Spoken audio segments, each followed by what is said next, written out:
Hey guys, Average Joe here, and I am back with another locking pin video. Now, this is probably more than you ever wanted to know about these locking pins. Frankly, when we bought these dumbbells, we thought we were just going to be able to use them, and that's it. You do your exercises, and you don't have to worry about crazy stuff like this. But here we are today. These dumbbells have been around for a couple decades, and this is a problem. These locking pins are another one of the issues that some of the owners of the 552 Series 1, Series 2, and 1090 have with their dumbbells. And so when I created these kits to replace them, this is a 552 Series 1. This is a 552 Series 2 and 1090. They share the same pins. But when I created these, it was with the idea in mind that, you'd never have to worry about the pin shearing off here on these metal plates. When this pin is inside here, if it breaks, it allows this to rotate. And if this rotates, it drops your weights. It's the other safety mechanism that these dumbbells use to keep weights from falling out of the handle when they're out of the base.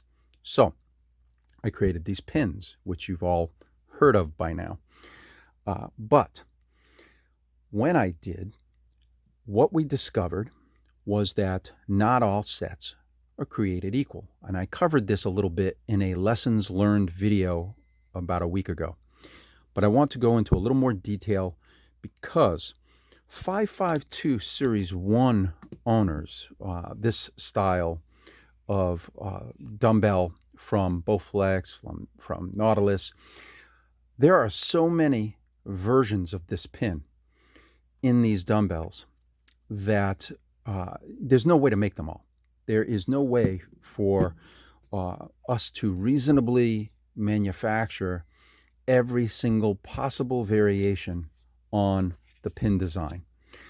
What we can do is make a pin that fits most of them, a large majority of them, over 99% of them. And we did that.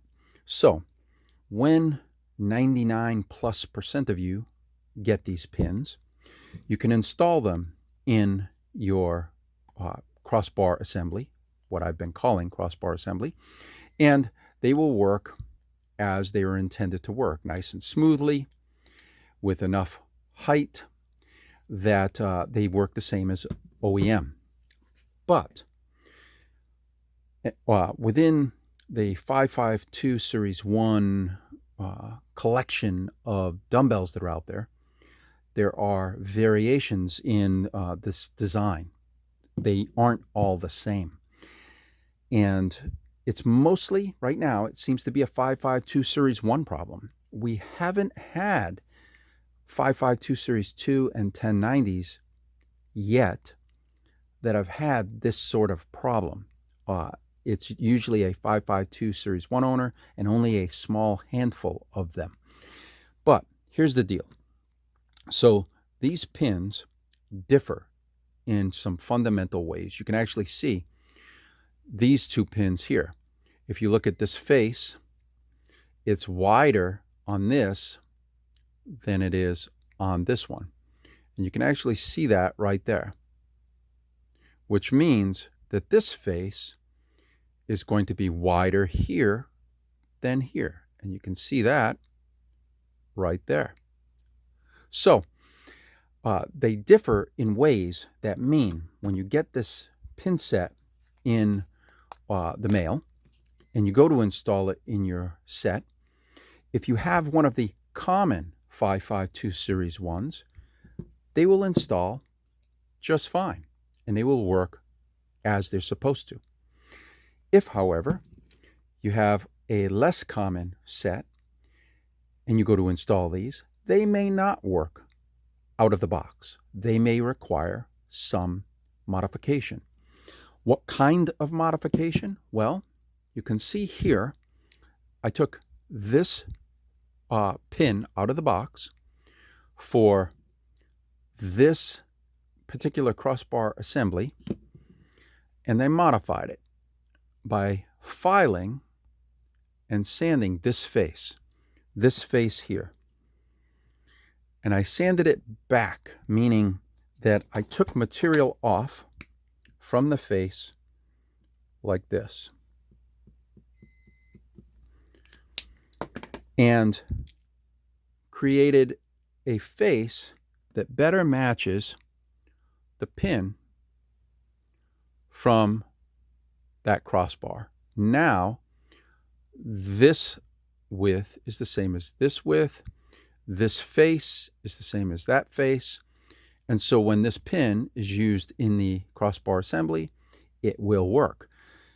That's by, again, taking the out-of-the-box pin and filing it to match the pin in your Bowflex. Now, unfortunately, I wish you didn't have to do this. You know, it's this particular upgrade for a few of you will be more work than it really should have to be.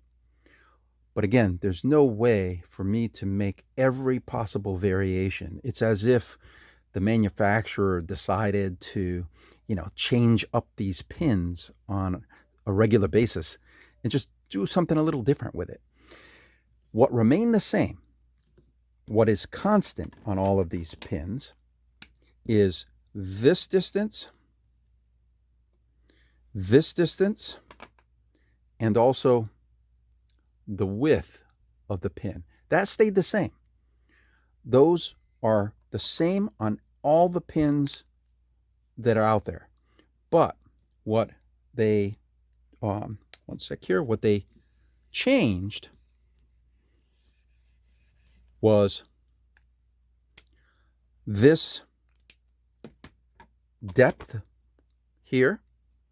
They also changed this depth here, and they also changed the heights here. So when you're comparing your pins, you may have to take material off here, here, or here to make the out-of-the-box pin match yours. Now, for a lot of you, you may not want to do that. You know, if you get these pins in and you match them up, and you don't want, and they, you know, they match properly, you're good to go. Put them in and start using your set. If they don't match and you find that you need to modify one of these, then you're either going to have to return them, you know, if you don't want them, if they're not going to fit, or, and you know, I can give you a refund on it. I won't be able to refund the shipping, but I will refund the cost of the pin kit, because, you know, these kits will fit on a lot of other sets if you happen to have one of these unusual sets. But if you are handy or know somebody who is handy and they can match the pin that you have with the out of the box and file or sand these faces to make sure that they match, then that pin will fit your set. And I can show you here how different these were over time. You know, the manufacturer made some crazy changes over the years for no real explanation. You know, there's no, I don't know why, but maybe they had a great reason, but you know, that's not something they're going to share with us anyway. So you can see here, this is my crossbar assembly. This is from my set of dumbbells, and it uses, for example, the Allen 2mm Allen style screws. This is an actual customer's crossbar, and it uses Phillips style screws. And also, let me put my fingers on here. We don't want to lose those nuts. But also, I want to show you the difference internally. So these things, they just vary. A small percentage of them, though, are different enough that they require a little effort to get the pins to work smoothly. And, you know, it would be up to you, if you feel handy, or if you know someone who is, to tweak the out-of-the-box pins. So I'm going to set this aside. Notice I kept my fingers on those nuts to keep them in there. I don't want them falling out, right? So there's the pin assembly from that one. Now let's get the 2mm Allen, and we're going to take mine off. And by the way, I know this is this is more than you ever wanted to know about locking pins. You know, at this point, either you're a nerd like me and you just like, oop, bad Joe. That was an example of what not to do. But either you're a nerd like me and you just, you know, you get into this and you're interested in knowing the differences, or you just, you know, you want your locking pin kit to work, and therefore, you know, you want to know how to make that happen. So let me just finish what I was doing here. Okay, so I'm going to take this plate off and take this out. So this is the pin out of mine. This is the OEM pin out of this customer's. And you can actually see the difference here in this face and this face of the two pins. You can see that they're actually different. This one has more material taken off right here on this face. So let's see, do I have there's my modified one. So it's more like this one. And even the springs, this is my spring, this is their spring. This spring is actually a much, much stiffer spring, and it's a longer spring. Same function, but, you know, two even slightly different diameters, but you know, two completely different springs in these assemblies. This shouldn't affect you. It won't matter that it's this one or this one. What's important is that, you know, they fit the underside of these assemblies, you know, nice, and you can see that spring fits in mine, and my spring fits on theirs. So you know, these things matter less. What matters is making sure your pins match. This face and this face, why is it so important?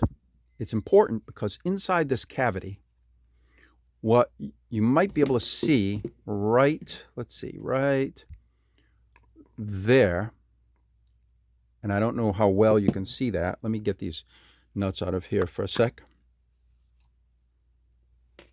Okay, so you can actually see inside this cavity that there is the button. This is, if I press this down, that is this button right here. And when you press this button in and out, it moves the beveled edge up against the pin. So it basically pushes on this edge and slides the pin in and out of this assembly. So having the correct face on this and the correct length of this to match your OEM pins is very important. And again, for 99+% of you, these are going to work right out of the box. It's only a small percentage of you that actually have this kind of need. But it's important that you know this going in, so that when you buy one of these kits, you're not saying, hey, wait a minute, nobody told me that I'd have to do this. Well, yes, you may have to do this. Now, why does this matter? Ultimately, you have a plate here that spins in this crossbar assembly, and that pin is engaging that plate in order to keep it from rotating. And it comes out and allows rotation, and then it goes in and it prevents rotation. Okay, so making sure that your pin kit matches your pins coming out of your set is very important, particularly for you 552 Series 1 owners. Series 2 and 1090, 99.9999% chance it's just gonna match out of the box. Okay. When you look at one more thing here, when you look at your OEM pin, this height, when the pin is retracted from this plate, when it's retracted, it comes behind the plate. There's a gap between this top and this surface, meaning that the plate just spins around past your pin. When the pin is out, it's going to be inside this plate and it won't move. So you need, when you're looking at your pins, to absolutely make sure that you have the same pin height. You can see there, those are the same height pin, but you can see here different pin height. So, I would have to file this down to match this pin height if that were the case, if this was one of the, unusual sets. So anyway, hopefully that helped explain what you could potentially expect when you get one of these kits. For most of you, it will not be an issue. For a small percentage of you, it may be an issue, and you may need to make these changes. And what does it involve? It involves filing on the face here, or filing on this face here, to make sure that your pin kit matches your pins on your set. Once you do that, then your assembly will work as it's supposed to work, which is, when you push the button in and out, you'll see the pin retract in and out of the assembly smoothly. And okay, so I think I covered everything for these locking pins, way more than you probably ever wanted to know about these. But if you are going to invest in one of these pin kits, and you have a 552 Series 1 especially, you should anticipate that you may have to make a modification to your pins in order to get them to work. Hopefully, for the large percentage of you, it'll just work out of the box. If you have any questions about this, if any of this didn't make sense, or you're wondering how it applies to you, then feel free to send me a photo of your pin, and I'll take a look in the photo, and I can tell you from looking at these pins, whether or not there's a chance that you would have to modify your pins or your pin kit to fit. I'll be able to tell that visually just by looking at the various faces here. So you would want to show me in your photograph the different, like this portion here, this portion, the side. Show me photographs of that, and I can tell you if the pin kit will require any changes out of the box to fit your assembly. And chances are, if you have such an old assembly that it's using Phillips screws, then these are such an old 552 Series 1 that I'm guessing most of these will need to be to have their pins modified to fit their sets, because they're just so old. This is probably one of the very first of the 552 Series 1 to be produced. Okay, guys, wow, 20 minutes. I hope this answers some of your questions if you have been considering getting a pin kit, and especially if you own a 552 Series 1. If you leave a comment below, I will try to answer it when I can get to it. Shoot me an email, and I'll try, answering it that way as well. And yeah, that's it.